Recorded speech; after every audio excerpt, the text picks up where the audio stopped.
Stay tuned for the BNN Evening News with Barnabas Cronkite with the latest on the strange sighting in the sky. Martha Waltersberg from downtown Bethlehem, where a huge crowd is gathering for the tax enrollment. Mary Smith is covering a story in Jerusalem. David Saul reporting from a hill in Bethlehem. Mary Solomon, our correspondent in China. Eric Rosen with his views about the Messiah.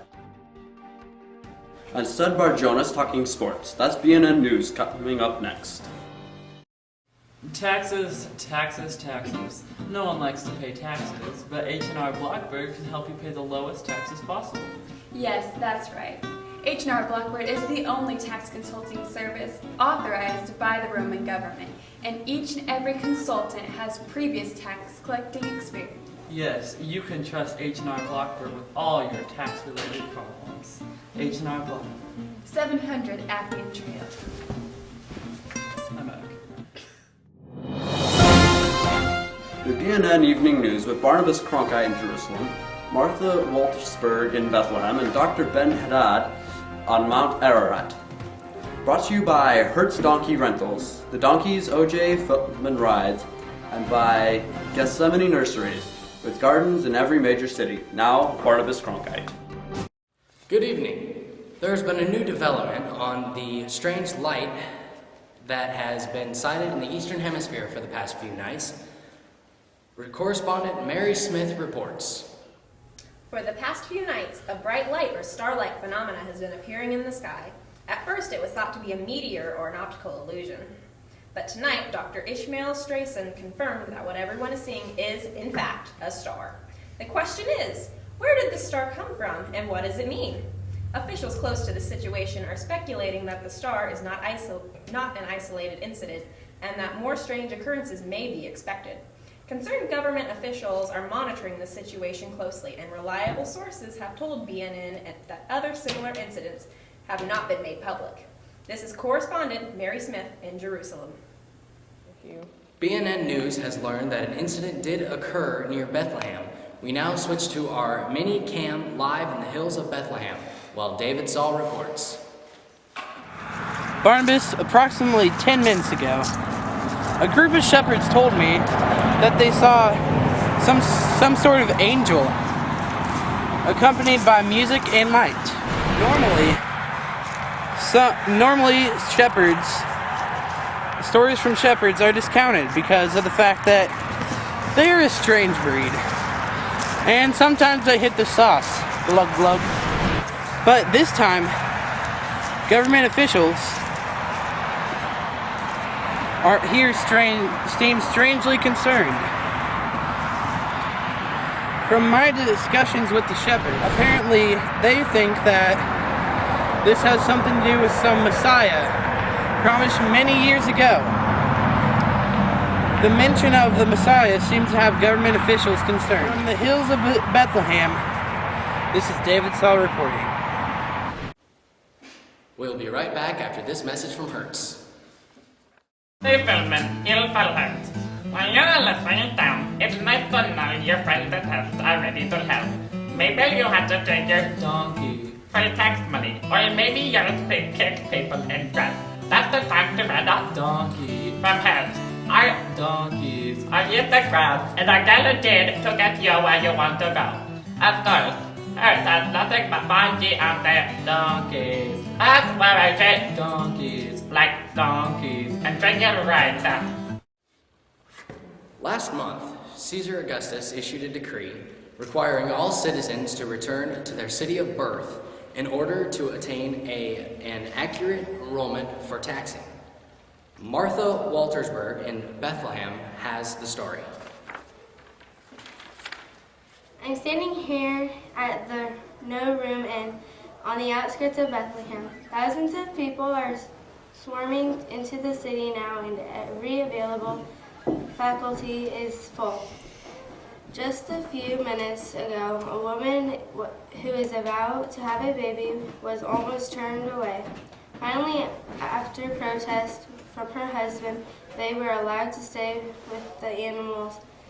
We just finished talking with the head of the Best Eastern Lodge Association, and he suggests that everyone heading for Bethlehem attempt to find lodging outside of town.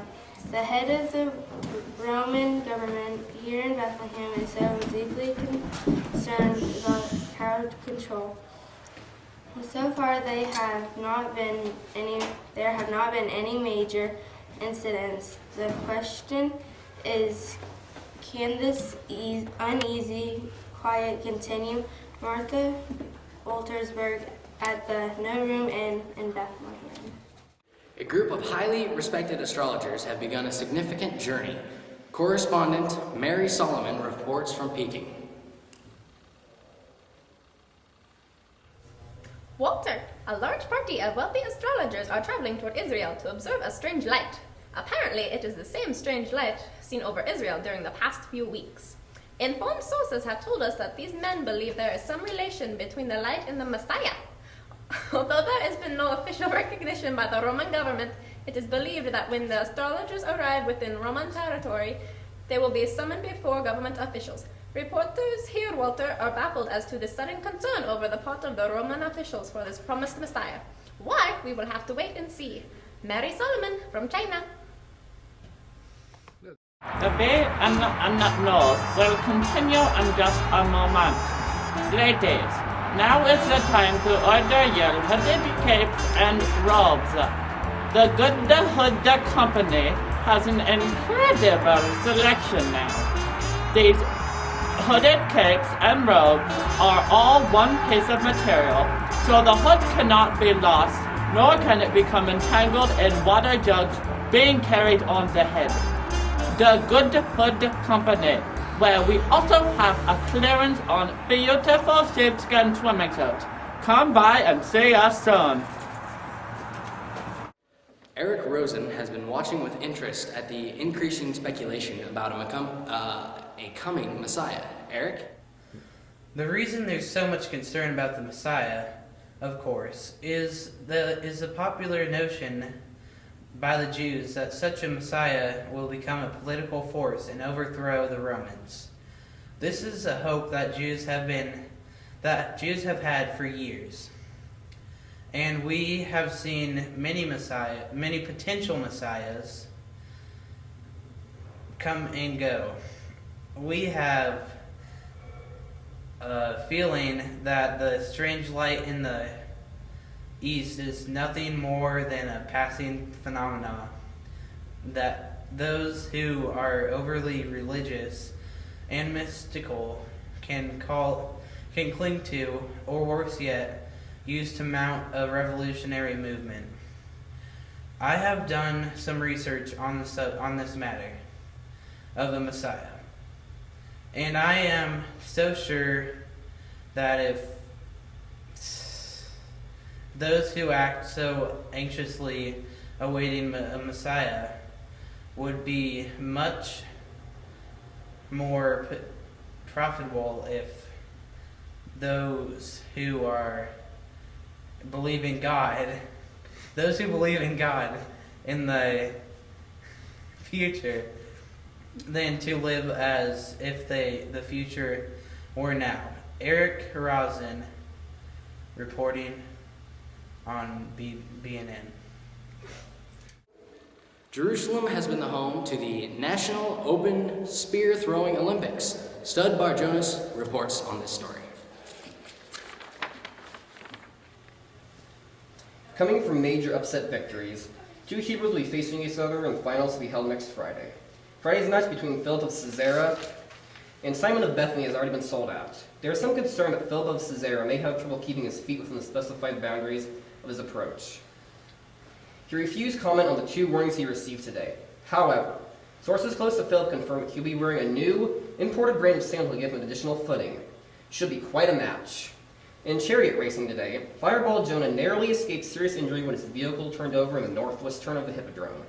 This turn is considered one of the most hazardous in racing. In spite of the mishap, Jonah went on to return to the main event. Dr. Ben Haddad has been standing by on Mount Ararat for a weather report, but we have just received a bulletin from Bethlehem. Martha Waltersburg is there at this moment. Walter, as you know from my earlier report, I am at the No Room and here in Bethlehem. Just as we were getting ready to leave, we were told of a commotion at the back of the inn. We found a young girl who had just given birth to a baby in the stable where they keep the animals. Normally we would have ignored the story, but Walter, something strange is occurring here. A huge crowd is gathering and a number of shepherds and others almost seem to be worshiping the baby. We have been unable to get any comment from anyone here, but there is one thing else. That strange light in the east seems to be much bigger now and almost seems to be directly above us. This is Martha Waltersburg in the stable in Bethlehem. And that's the way it is. Barnabas Cronkite from the BNN News. Good night and stay beautiful, Jerusalem.